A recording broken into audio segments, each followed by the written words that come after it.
ಅನುಮತಿ ಪಡೆಯದೆ ಕೇಬಲ್ ಅಳವಡಿಸಿ ಖಾಸಗಿ ಕಂಪನಿ ದುಂಡಾವರ್ತನೆ. ನಗರಸಭೆ ತೆರಿಗೆ ವಂಚನೆ ಮಾಡಿ ಕೇಬಲ್ ಅಳವಡಿಸಿದ ಖಾಸಗಿ ಕಂಪನಿ. ಸ್ಥಳೀಯ ಸದಸ್ಯರು ಎಚ್ಚರಿಕೆ ನೀಡಿದರೂ ಕೇರ್ ಮಾಡಿದ ಕಂಪನಿ.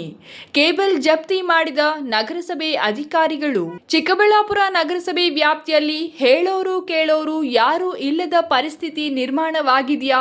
ನಗರಸಭೆ ಅನುಮತಿ ಪಡೆಯದೆ ಕೇಬಲ್ ಅಳವಡಿಸಿದಂತೆ ಅಧಿಕಾರಿಗಳು ಎಚ್ಚರಿಕೆ ನೀಡಿದರೂ ದುಂಡಾವರ್ತನೆ ತೋರಿರುವ ಖಾಸಗಿ ಕಂಪನಿ ರಾತ್ರೋರಾತ್ರಿ ಕೇಬಲ್ ಅಳವಡಿಸಿದ್ದು, ಇದರಿಂದ ಆಕ್ರೋಶಗೊಂಡ ನಗರಸಭೆ ಅಧಿಕಾರಿಗಳು ಇಂದು ಕೇಬಲ್ ಕಿತ್ತು ಜಪ್ತಿ ಮಾಡಿದ ಘಟನೆ ನಡೆದಿದೆ. ಚಿಕ್ಕಬಳ್ಳಾಪುರದ ವಾಪಸಂದ್ರ ವ್ಯಾಪ್ತಿಯಲ್ಲಿ 1 ಮತ್ತು 24ನೇ ವಾರ್ಡಿಗೆ ಸೇರಿದ ರೇಷ್ಮೆಗೂಡಿನ ಮಾರುಕಟ್ಟೆ ರಸ್ತೆಯಲ್ಲಿ ಖಾಸಗಿ ಕಂಪನಿಯೊಂದು ರಸ್ತೆ ಅಗೆದು ಹಾಳು ಮಾಡಿ ಕೇಬಲ್ ಅಳವಡಿಸುತ್ತಿರುವ ಬಗ್ಗೆ ಕಳೆದ ಕೆಲ ದಿನಗಳ ಹಿಂದೆ ಮಾಹಿತಿ ಬಂದ ಕಾರಣ ನಗರಸಭೆ ಅಧಿಕಾರಿಗಳು ಸ್ಥಳಕ್ಕೆ ಭೇಟಿ ನೀಡಿ ನಗರಸಭೆಗೆ ತೆರಿಗೆ ಪಾವತಿಸಿ ಅನುಮತಿ ಪಡೆದ ನಂತರ ಕೇಬಲ್ ಅಳವಡಿಸುವಂತೆ ತಾಕೀತು ಮಾಡಿ ಕೆಲ ಪರಿಕರಗಳನ್ನು ಜಪ್ತಿ ಮಾಡಿತ್ತು. ಆದರೆ ನಗರಸಭೆ ಅಧಿಕಾರಿಗಳು ಮತ್ತು ಸದಸ್ಯರು ತರಬೇತಿ ಪ್ರಯುಕ್ತ ಹೊರ ರಾಜ್ಯಕ್ಕೆ ಹೋಗಿರುವ ವಿಚಾರ ತಿಳಿದ ಖಾಸಗಿ ಕಂಪನಿಯವರು ಮಂಗಳವಾರ ರಾತ್ರಿ ಬಾಕಿ ಇದ್ದ ಕೇಬಲ್ ಅಳವಡಿಕೆಯನ್ನು ಮಾಡಿ ಮುಗಿಸಿದ್ದಾರೆ. ಖಾಸಗಿ ಕಂಪನಿ ನಗರಸಭೆಯಿಂದ ಅನುಮತಿ ಪಡೆಯಲು ತೆರಿಗೆ ಪಾವತಿಸಬೇಕಾದರೆ ಸುಮಾರು 10 ಲಕ್ಷದವರೆಗೂ ತೆರಿಗೆ ಪಾವತಿಸಬೇಕಿದೆ ಎಂದು ತಿಳಿದುಬಂದಿದೆ. ಅಷ್ಟು ಮೊತ್ತ ಪಾವತಿಸದೆ ನಗರಸಭೆಯ ಹಿರಿಯ ತಲೆಗಳೇ ಖಾಸಗಿ ಕಂಪನಿಯವರಿಗೆ ಅಭಯ ನೀಡಿ ಕೇಬಲ್ ಅಳವಡಿಕೆಗೆ ಅನುವು ಮಾಡಿಕೊಟ್ಟಿರುವ ಆರೋಪ ಕೇಳಿಬಂದಿದ್ದು, ಅವರ ಕೃಪಾಕಟಾಕ್ಷದಿಂದಲೇ ರಾತ್ರೋರಾತ್ರಿ ಕೇಬಲ್ ಅಳವಡಿಸಲಾಗಿದೆ ಎಂದು ಬಲ್ಲ ಮೂಲಗಳಿಂದ ತಿಳಿದುಬಂದಿದೆ. ನಗರಸಭೆ ಸದಸ್ಯರು ಮತ್ತು ಅಧಿಕಾರಿಗಳು ಹೊರ ರಾಜ್ಯ ತರಬೇತಿ ಮುಗಿಸಿಕೊಂಡು ವಾಪಸ್ ಬಂದಿದ್ದು, ಇಂದು ಬೆಳಿಗ್ಗೆ ಕೇಬಲ್ ಅಳವಡಿಸಿರುವ ವಿಚಾರ ಬಹಿರಂಗವಾಗಿದೆ. ಇದರಿಂದ ಎಚ್ಚೆತ್ತ ಸ್ಥಳೀಯ ನಗರಸಭೆ ಸದಸ್ಯರು ಮತ್ತು ಉಪಾಧ್ಯಕ್ಷ ನಾಗರಾಜ್ ನಗರಸಭೆ ಅಧಿಕಾರಿಗಳ ಗಮನಕ್ಕೆ ತಂದಿದ್ದು, ಕೂಡಲೇ ಎಚ್ಚೆತ್ತ ನಗರಸಭೆ ಅಧಿಕಾರಿಗಳು ಸ್ಥಳಕ್ಕೆ ಧಾವಿಸಿ ಬಂದು ರಾತ್ರೋರಾತ್ರಿ ಅಳವಡಿಸಿದ ಕೇಬಲ್ ಕಿತ್ತು ವಶಕ್ಕೆ ಪಡೆದಿದ್ದಾರೆ.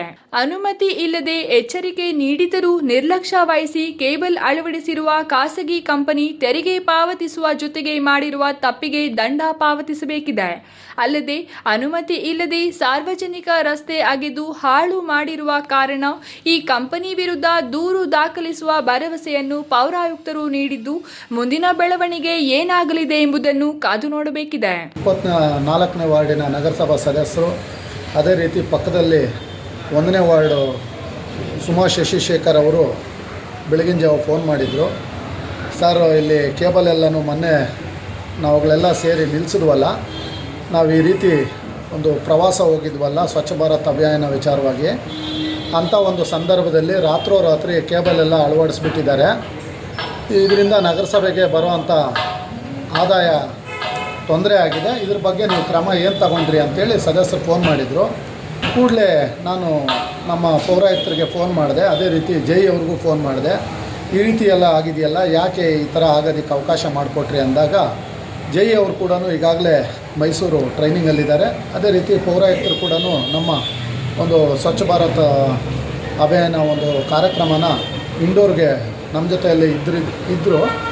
ಹಂಗಾಗಿ ಕೂಡಲೇ ನಾನು ಅಲ್ಲಿ ನಗರಸಭಾ ಸಿಬ್ಬಂದಿಗೆ ನಮ್ಮ ಜೈ ಅವರು ಕಳಿಸ್ಕೊಟ್ಟು, ನೋಡಿ ಅಲ್ಲಿ ಕೇಬಲ್ ಏನು ಅಳವಡಿಸಿದ್ದಾರೆ ಅದನ್ನೆಲ್ಲ ಕೂಡಲೇ ಕಟ್ ಮಾಡಿ ರಿಮೂವ್ ಮಾಡಿ ಅದನ್ನು ಸೀಸ್ ಮಾಡಿ ಎತ್ಕೊಂಡು ಬನ್ನಿ ಅಂತೇಳಿ ಅವ್ರ ಸಿಬ್ಬಂದಿನ ಕಳಿಸ್ಕೊಟ್ಟಿದ್ರು.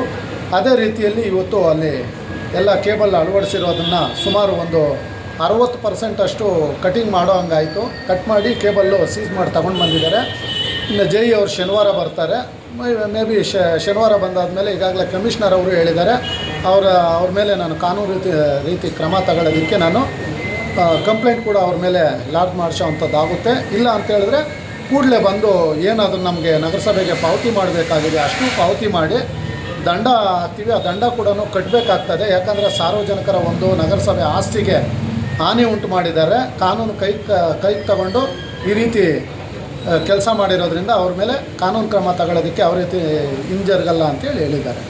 ಸರ್, ಏನಾಗುತ್ತೆ ನೋಡಿ, ಅವ್ರಿಗೆ ಬೇರೆ ಇನ್ಯಾರ್ದೋ ಸಪೋರ್ಟ್ ಇರುತ್ತೆ, ಇನ್ಯಾರೋ ನನಗೆ ಸಪೋರ್ಟ್ ಮಾಡಿ ಇನ್ಫ್ಲೂಯೆನ್ಸ್ ಮಾಡಿ ನನ್ನನ್ನು ಕಾಪಾಡುವಂಥದ್ದಾಗುತ್ತೆ ಅಂತೇಳಿ ಕೆಲವರಿಗೆ ಮೊಂಡು ಧೈರ್ಯ ಇರುತ್ತೆ. ಆದರೆ ಇಲ್ಲಿ ನಗರಸಭೆ ಕೂಡ ನಡಿಬೇಕಲ್ವಾ. ನಗರಸಭೆಗೆ ಆದಾಯ ಬಂದರೆ ತಾನೇ ಎಲ್ಲ ವಾರ್ಡ್ಗಳಲ್ಲೂ ಕೆಲಸ ಮಾಡೋಕ್ಕಾಗೋದು. ಅವನ್ನೆಲ್ಲ ಗಮನದಲ್ಲಿಟ್ಕೊಂಡು ಅವರು ಕೂಡ ನಗರಸಭೆಗೆ ತೆರಿಗೆ ಪಾವತಿ ಮಾಡಿ ಅವ್ರ ಕೆಲಸ ಅವರು ಏನು ಅವ್ರ ಎಸ್ಟಿಮೇಟ್ ಇರೋದು ಅದು ಮಾಡಿ ಮುಗಿಸ್ಬೇಕು. ಏನು 800 ಅಡಿ ಒಂದು ಕೇಬಲ್ನ ಅಳವಡಿಕೆ ರಾತ್ರೋರಾತ್ರಿ ಮಾಡ್ತಾರೆ ಅಂತ ಹೇಳಿದ್ರೆ ಇವರು ಕಾನೂನು ಭಯ ಇಲ್ಲ. ಇಂಥವ್ರ ವಿರುದ್ಧ ಕಾನೂನು ಒಂದು ಕ್ರಮ ತಗೊಳ್ಳೋದಕ್ಕೆ ಕಮಿಷನರ್ ಅವರು ಈಗಾಗಲೇ ನಮಗೆ ಮಾತು ಹೇಳಿದ್ದಾರೆ ಕೂಡ. ಅದು ಕಾನೂನು ರೀತಿ ಏನೇನು ಅವಕಾಶಗಳಿದೆ ಅವ್ರ ದಂಡನೂ ವಿಧಿಸಬೇಕು. ಅವರು ಏನು ಪಾವತಿ ಮಾಡಬೇಕಿದೆಯೋ ಅದನ್ನು ಪಾವತಿ ಮಾಡೋ ಹಂಗೆ ಮಾಡಿ ನಗರಸಭೆಗೆ ಆದಾಯ ಬರೋದನ್ನು ತಪ್ಪಿಸಬಾರ್ದು ಯಾರೂ. Jangalahalli Ashwath, power news 1, Chikkaballapur.